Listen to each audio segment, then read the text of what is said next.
श्रोता प्रेमियों, मैं राम सागर शास्त्री आप लोगों के समक्ष एक प्रसंग रखने जा रहा हूं। दृष्टांत मंजूषा। देखिए, आप सभी लोगों ने कालिदास का नाम सुना होगा। कालिदास एक अनाथ बंगाली ब्राह्मण थे, इनका पालन पोषण एक ग्वाले ने किया था। कालिदास के लिए एक श्लोक आया है कि पुष्पे सुचंपा नगरी सुकांची नदी सुगंगा नवरे सुरामा नारी सुरंभा पुरुषे सुविष्णु काव्ये सुमाघा कवि कालिदासा। पुष्पों में चंपा का पुष्प श्रेष्ठ है, नगरियों में कांची नगरी श्रेष्ठ है, नदियों में गंगा नदी श्रेष्ठ है, स्त्रियों में रंभा श्रेष्ठ है, राजाओं में राम श्रेष्ठ है, नरों में विष्णु श्रेष्ठ हैं। उसी प्रकार काव्य कृतियों में माघ और कालिदास श्रेष्ठ हैं। कालिदास पहले विद्वान नहीं थे, वे बहुत बड़े मूर्ख थे। जब ये काली के सेवक बन गए तो परम विद्वान हो गए। एक बार की बात है, मालव राज्य के राजा शारदानंद की पुत्री विद्योत्मा, जो परम विदुषी रूपवती राजकुमारी थी, उसने ऐलान करवाया कि जो विद्वान मुझे शास्त्रार्थ में परास्त कर देगा उसी के साथ मैं अपना विवाह कर लूंगी। अस्तु, शास्त्रार्थ करने के लिए तमाम विद्वान उस आयोजन में सम्मिलित हुए, परंतु कोई विद्वान जीत नहीं सका। तब तो विद्वानों ने सलाह की कि जब विद्वान को विद्वान जीत नहीं पाता है तो किसी मूर्ख की जरूरत होती है, इसलिए किसी मूर्ख को तलाश करो। आज विद्वान मूर्ख को ढूंढने लगे। ढूंढते ढूंढते एक जंगल में पहुंचे। वहां उन्होंने देखा कालिदास जिस डाल पर बैठे हुए हैं उसी को काट रहे हैं। विद्वानों ने सोचा, इससे बड़ा मूर्ख और कौन हो सकता है। अरे, डाल कट जाएगी तो डाल के साथ यह मूर्ख भी नीचे गिर जाएगा। विद्वान कालिदास से बोले, भैया ऐसा करो, तुम नीचे उतर आओ, मैं तुम्हें तुम्हारे मतलब की बात बताऊंगा। उसने लकड़ी काटना बंद कर दिया, नीचे उतरा। विद्वानों ने कहा, भैया तुम अपना विवाह करना चाहते हो, मैं बड़ी सुंदर राजकुमारी के साथ तुम्हारा विवाह करवा दूंगा। विवाह का नाम सुनकर कालिदास बड़े प्रसन्न हो गए।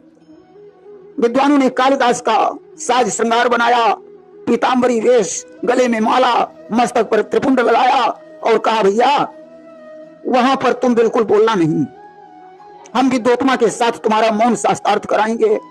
तुम इशारे का उत्तर इशारे में ही देना, बाकी हम लोग तुम्हारा समर्थन करेंगे।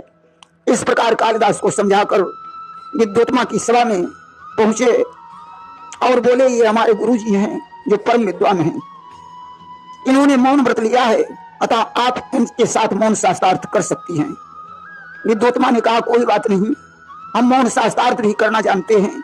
आज विद्योत्मा ने कालिदास के सामने एक उंगली उठाई। उसका कहना था कि ईश्वर एक है। मूर्ख कालिदास ने विचार किया कि मालूम पड़ता है या मेरी एक आंख फोड़ने का संकेत कर रही है।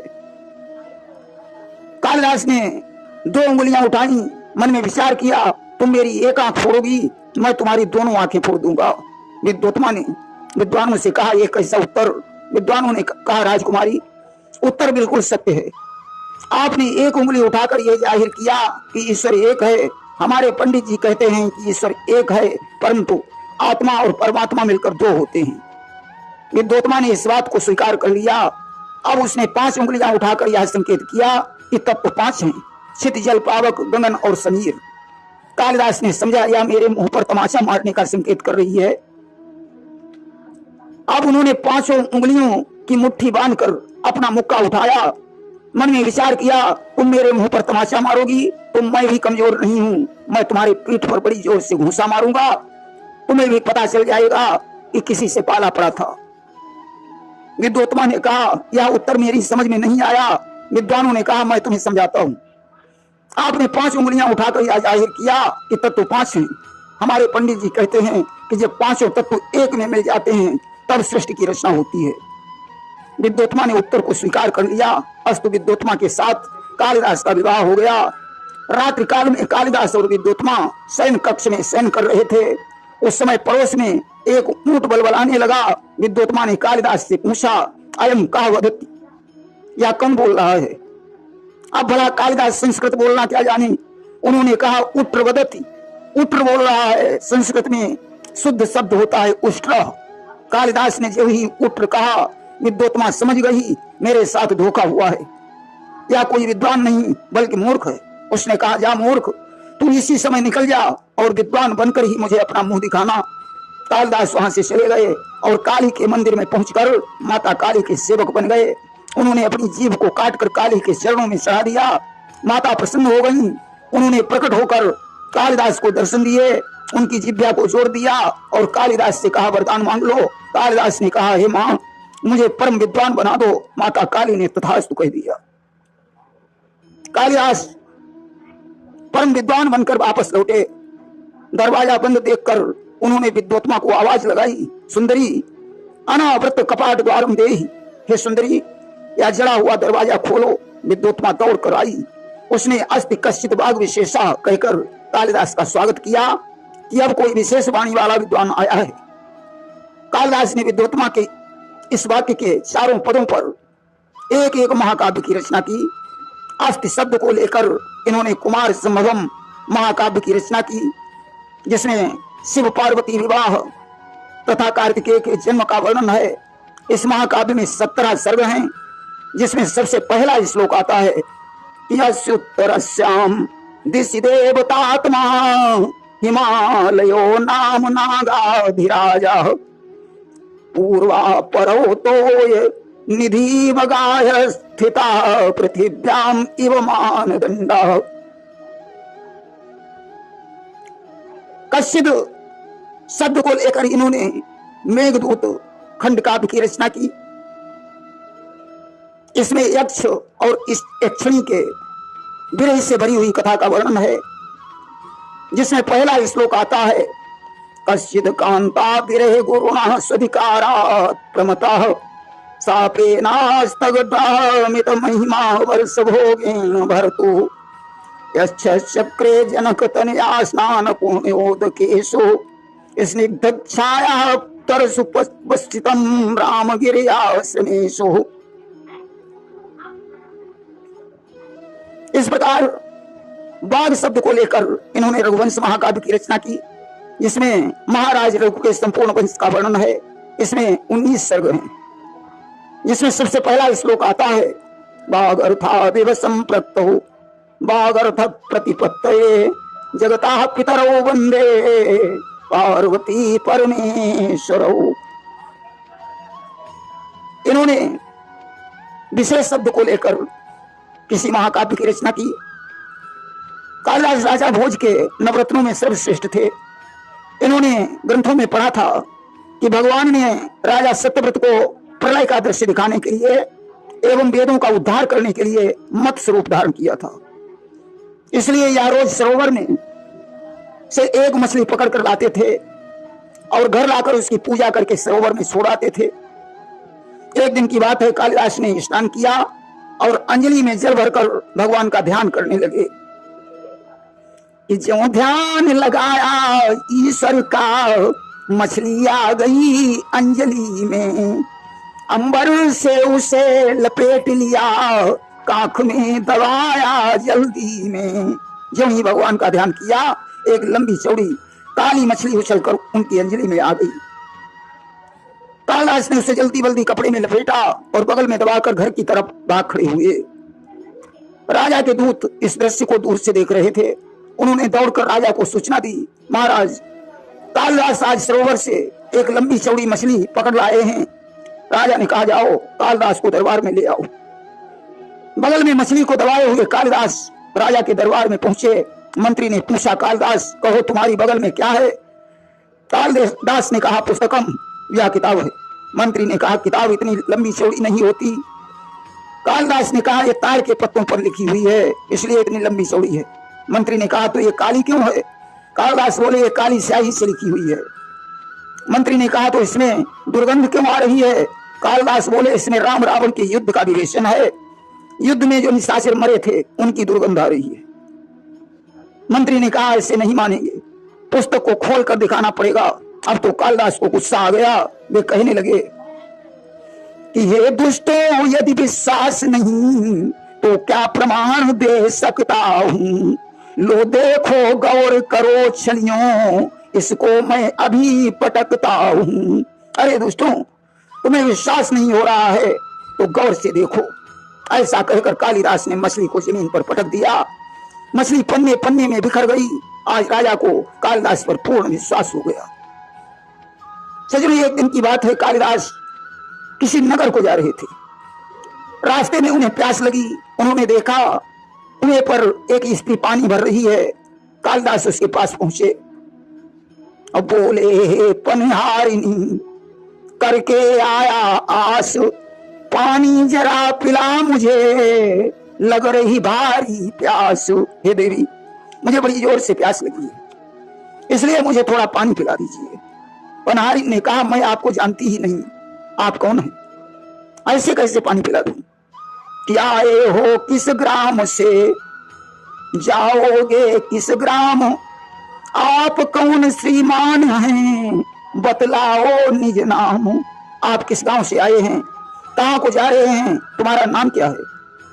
कालिदास ने कहा, देवी शायद आपने मेरा नाम नहीं सुना, मैं परम विद्वान कालिदास हूं। कि कालिदास कहते मुझे, हूं मैं अति विद्वान, बस इतना ही समझ लूं, लो हूं तुम्हारे मेहमान। आप इतना ही समझ लीजिए कि मैं आपका मेहमान हूं। स्त्री ने कहा, संसार में दो ही मेहमान होते हैं, कि धन अरु यौवन जगत में हैं दो ही मेहमान। क्या समझूं मैं आपको, बतलाओ श्रीमान। आप तीसरे मेहमान कैसे हो गए? संसार में धन और यौवन दो ही मेहमान हैं। कालिदास ने कहा, देवी ज्यादा हंसी करना ठीक नहीं है, आप मुझे पानी पिला दीजिए, मैं बड़ा सहनशील इंसान हूं। कि हे देवी तुम्हारी बातें सुन, मैं दिल में क्रोध न लाता हूं, मुझको गुस्सा आता ही नहीं, मैं सहनशील कहलाता हूं। स्त्री ने कहा, मैं तो दो ही को सहनशील समझती हूं, कि सहनशील दो जगत में, एक वृक्ष एक भूमि। आप तीसरे सहनशील कहां से आ गए? सहनशील तो दो ही हैं, एक तो वृक्ष और दूसरे पृथ्वी। कालिदास ने कहा, देवी आप मुझे नहीं जानती है, मैं बड़ा हठी इंसान हूं, कि चाहे सारा दिन लग जाए, अपनी हठ नहीं गमाऊंगा। मैं बड़ा हठी हूं हे देवी, पानी पी कर ही जाऊंगा। भले ही मुझे सारा दिन लग जाए, परंतु अपनी हठ नहीं छोड़ूंगा। मैं पानी पिए बगैर यहां से जा ही नहीं सकता। स्त्री ने कहा, संसार में दो ही हठी हैं, एक तो बाल और दूसरे नाखून। आप तीसरे हठी कैसे पैदा हो गए? कालिदास ने कहा, कोई बात नहीं देवी, तो आप मुझे मूर्ख समझ लीजिए। स्त्री ने कहा, संसार में दो ही मूर्ख हैं, एक तो राजा और दूसरे उसके प्रशंसक। आप तीसरे मूर्ख कहां से पैदा हो गए? अब तो कालिदास का सारा ज्ञान धरा का धरा रह गया। जिस तरीके से उद्धव गोपियों से परास्त हो गए, उसी प्रकार आज कालिदास ने उस स्त्री के चरणों में अपना सर रख दिया। बोले, देवी अब मैं तुम्हारे प्रश्नों का उत्तर नहीं दे सकता हूं। जो ही आंख खोलकर कालिदास ने देखा, वहां कोई पनहारी नहीं थी, साक्षात माता सरस्वती सामने खड़ी हुई थी। देखा करनी सुच बीन लिए, वे मंद मंद मुस्काती हैं, वह पनहारिन का वेश नहीं, सन्मुख शारदा लखाती हैं। अब तो कालिदास विनय करने लगे, या वीणा वाणी पुस्तक रंजित हंसते, भगवती भारती देवी नमस्ते। माता सरस्वती ने कहा, वत्स शिक्षा से ज्ञान प्राप्त होता है, परंतु शिक्षा से अभिमान यदि प्राप्त हो गया तो विनाशकारी बन जाता है।